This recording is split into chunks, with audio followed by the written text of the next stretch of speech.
paz em Jesus, continuando a nossa leitura e reflexão. Hoje nós vamos para o capítulo 7. Ainda com a nova ordem de Deus, capítulo 1, o Senhor disse a Moisés: Vê, vou fazer de ti um Deus para o faraó, e teu irmão Arão será teu profeta.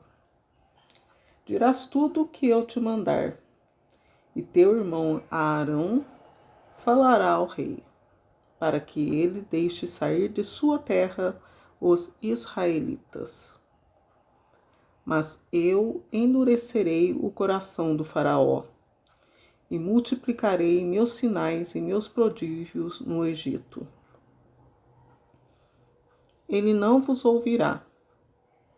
Então estenderei minha mão sobre o Egito e farei sair dele os meus exércitos, meu povo, os israelitas, com uma grandiosa manifestação de justiça.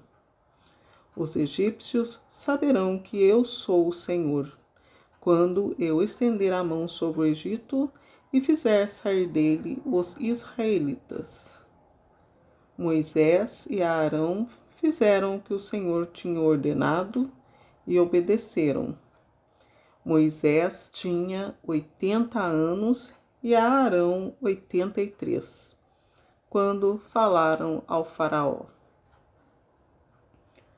Os prodígios de Moisés.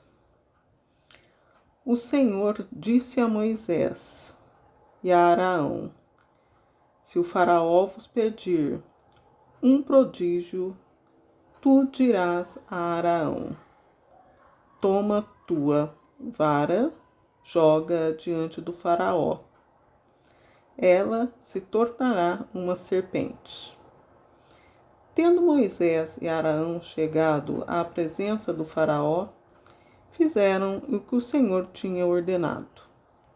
Arão jogou sua vara diante do rei e de sua gente, e ela se tornou uma serpente. Mas o faraó, mandando vir os sábios, os encantadores e os mágicos, estes fizeram o mesmo com os seus encantamentos.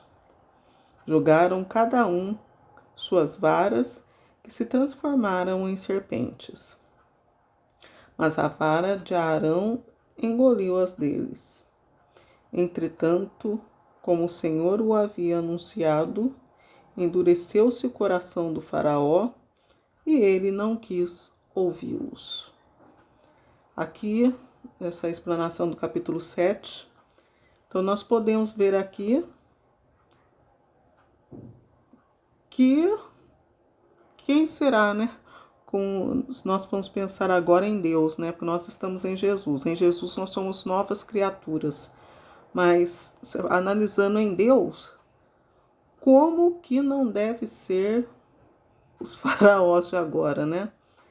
Porque dizem os estudiosos que nos finais dos tempos Moisés será um dos profetas que retornará. Então, quer dizer, ele vai aparecer para os faraós, né? Quem serão os faraós do futuro, né? Quem serão os faraós? Porque em Deus, o Moisés ele vai ser o Deus dos faraós, né? Porque em Deus tudo continua. Como eu já havia explicado, tudo que a pessoa semeia diante de Deus, isso fica gravado perpetuamente, porque Deus é Deus, né? A criação de Deus, tudo que Deus cria na aliança que ele faz com os homens, é uma aliança, reciprocidade. A criação de Deus é eterna, né?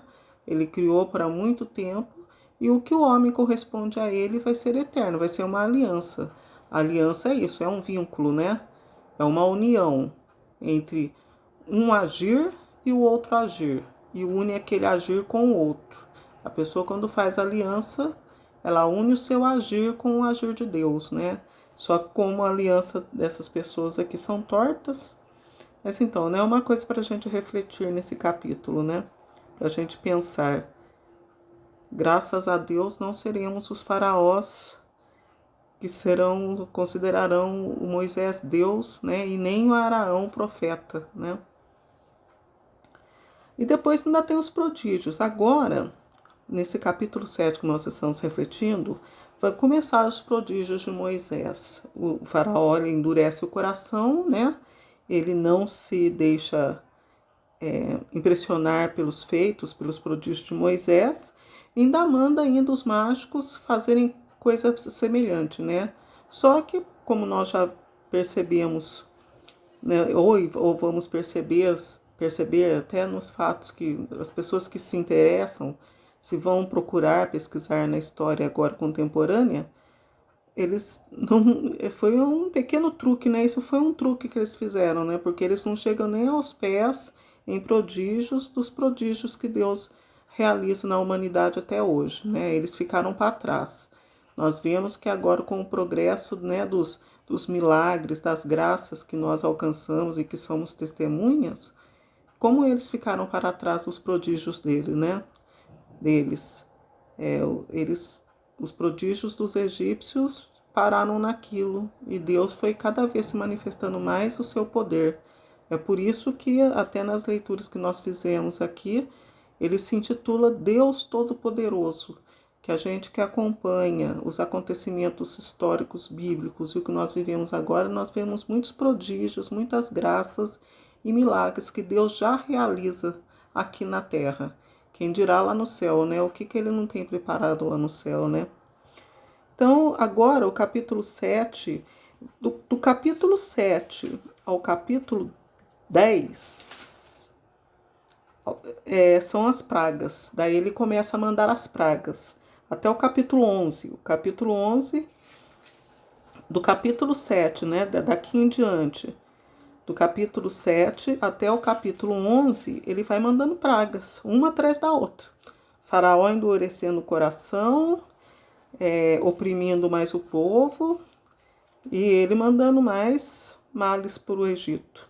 Aqui nós teremos, primeiramente, foram as águas corrompidas. Deus corrompeu as águas, né? As águas ficaram mortas. A vida que tinha nas águas, Deus mandou um mal ali que corrompeu e tudo ficou fétido, morto. E os egípcios, como eles se achavam, né?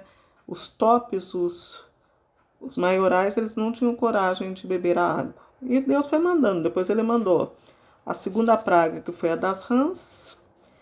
Mandou a terceira praga, que foram os mosquitos. A quarta praga, que é das moscas. A quinta praga, que foi a mortandade de todo o gado que tinha no Egito. Depois foram as úlceras, né, que começou a matar, né, o povo. Depois foi a saraiva.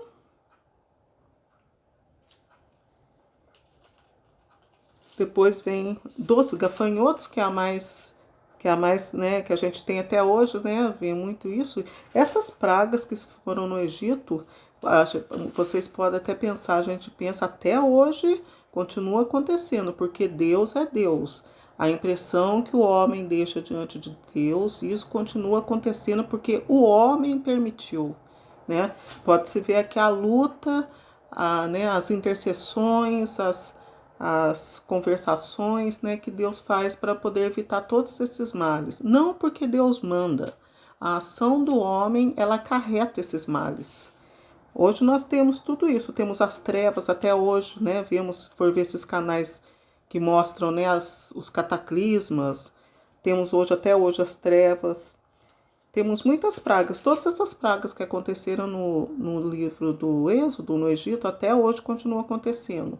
Mas como somos novas criaturas em Jesus, isso não nos atinge. Porque nós sabemos que nós somos novas criaturas e as coisas antigas já se passaram.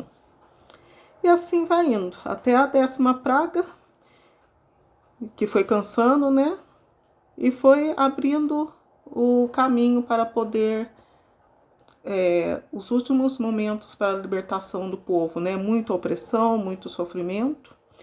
Na próxima vez, se Deus permitir, nós vamos começar a ler o capítulo 12, que fala sobre a instituição da Páscoa. Depois de tanto sofrimento, né? Deus, ele já vê que já está na hora para vocês verem, até hoje. Até hoje nós lembramos a Páscoa de Jesus, né?